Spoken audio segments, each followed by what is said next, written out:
Et recoucou pour cette nouvelle fenêtre, pour ce jour où on va compléter un peu la vidéo d'hier. Alors hier, je vous ai parlé des phases lunaires. Je vous ai parlé comment elles apparaissaient, dans l'ordre qu'elles apparaissaient. Mais j'ai pas dit ce qu'on pouvait faire comme rituel lors de ces phases lunaires.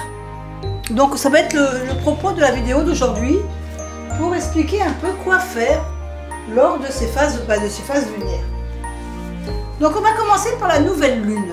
Donc la nouvelle lune, je reprends mon schéma d'hier.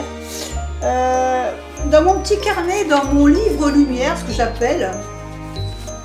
Alors je vais vous rappeler ce qu'est mon livre lumière.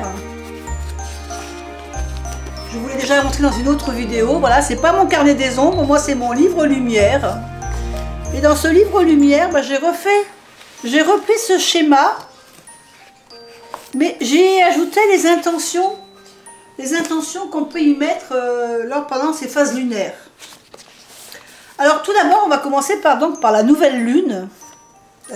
Donc la nouvelle lune, je vous ai déjà expliqué dans l'autre vidéo que c'est vraiment la période qui est vraiment propice pour faire tout ce qu'est les arts divinatoires. Si vous aimez faire des tirages tarot, d'oracle, de runes, si vous aimez vous servir de votre pendule, c'est le moment où jamais de s'en servir. C'est vraiment la nouvelle lune. Pour nouvelle lune, qui dit nouvelle lune dit nouveau projet, nouveau départ aussi. Donc on peut faire des tirages sur comment améliorer ce qu'on a envie, par exemple, comment améliorer nos finances, comment améliorer notre travail ou notre santé. Voilà, on peut faire des tirages dans ce style-là. Ce qu'il y a également, c'est le moment où on peut faire, vous savez, le fameux chèque d'abondance. Je pense que tout le monde le connaît, ce chèque d'abondance. Là, j'en ai pas sous la main, mais si vous tapez sur internet chèque d'abondance, vous allez avoir des chèques d'abondance donc que vous pouvez remplir en cette période de nouvelle lune. Alors ça ne vous apportera pas des millions et des millions, mais ça va vous apporter de quoi bien vivre pendant le mois jusqu'à la nouvelle lune. D'accord? Ensuite, qu'est-ce que je pourrais dire? Donc c'est une période aussi de méditation. La nouvelle lune, on va penser à ce qu'on aimerait améliorer dans notre vie aussi. Donc c'est vraiment une période d'introspection, de méditation, de savoir comment on va faire les choses. Donc ensuite on continue, on a le premier croissant. Donc le premier croissant, eh bien c'est un peu laisser tout ce sur lequel on a réfléchi un peu à la nouvelle lune, on va le laisser s'épanouir. Si on a fait un tirage de cartes et qu'on a eu des conseils, eh bien, on va les appliquer et on laisse, voilà, on fait rien de spécial à ce premier croissant, on laisse venir les choses. Au premier quartier, là on est dans ce qu'on dit dans la lune croissante, puisque ici ces trois lunes là sont des lunes croissantes. C'est des phases de progression. Et donc c'est idéal pour des rituels qui attirent quelque chose, mais quelque chose vers nous.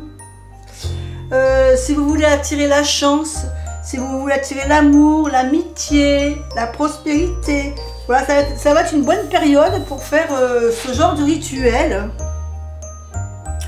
C'est toujours des rituels qui nous tirent vers le haut, qui apportent une amélioration. Ensuite, donc on continue. Et on va arriver sur la pleine lune. Alors la pleine lune, en ce qui me concerne, c'est vraiment le moment où je peux faire plein de rituels dans cette pleine lune. Parce que ici, c'est toute l'amélioration qu'on a envie. Donc il ne faut pas qu'on lâche. Il faut vraiment qu'on croit à tout ce qu'on a envie de faire. Et la pleine lune, ça va être le moment où on va pouvoir matérialiser tous les projets qu'on a fait pendant cette période. Donc la pleine lune, comme je vous le disais, c'est quand cette lune elle est à son maximal. L'énergie, c'est la lune la plus énergique, la plus forte, la plus puissante. Donc, par exemple, moi je sais que pendant la pleine lune, j'aime en profiter pour ben voilà, faire de l'eau de lune par exemple, hein, chose, voilà, ça vous connaissez sûrement. Je vais en profiter également pour faire tout ce qui est rituel, des rituels pour faire valider vos vœux. Si vous avez vraiment un vœu qui vous tient à cœur, un vœu à condition qu'il soit personnel, hein. Et puis il faut toujours le faire, votre vœu, l'inscrire dans une manière positive, hein. Ça je pense que vous le savez si vous faites des rituels, mais c'est vrai que la pleine lune, si on veut que quelque chose se réalise, c'est le moment de le demander, à la lune qu'elle nous aide de ce côté-là. On peut faire des rituels de purification, on peut faire un rituel de gratitude, donc un rituel de vœux, un rituel de protection. Vous avez compris, la pleine lune, on peut faire toutes sortes de rituels d'amélioration. On matérialise tous nos rêves, tous nos vœux. C'est des moments où on récolte aussi, on récolte un peu ce nouveau départ qu'on a voulu faire ici. Et puis c'est des moments où on peut pardonner, c'est des moments de gratitude. Donc franchement là on va vers quelque chose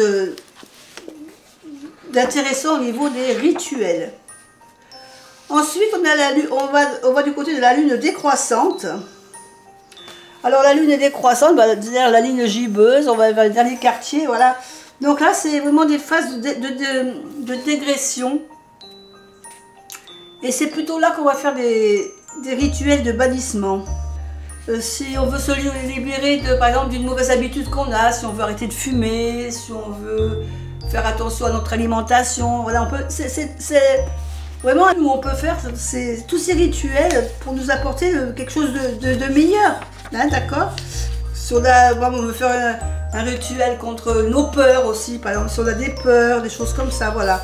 C'est vraiment c'est le bon moment. Par exemple, si on a de mauvaises vibrations, on se sent mal dans sa peau, on peut demander à nous enlever ces mauvaises vibrations qu'on ressent.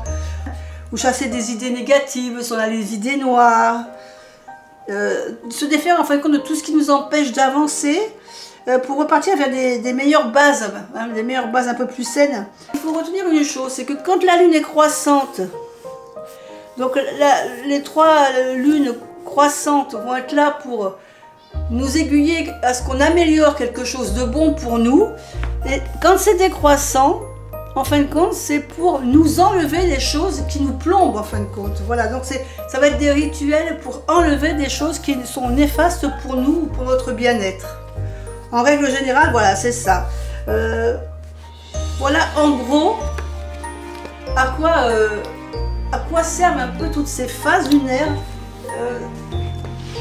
C'est ce qu'il faut, en gros, c'est ce qu'il faut se rappeler, c'est que la nouvelle lune, c'est plutôt le moment où on va se servir de tout ce qui est nos arts divinatoires. Donc on va se servir de tout ce qui est art divinatoire et de notre méditation, de notre introspection. Les 3 phases ici vont nous amener à la pleine lune. Et la pleine lune, là, on peut faire tous des rituels pour améliorer. C'est tous nos vœux, tous nos souhaits, c'est le moment de les faire.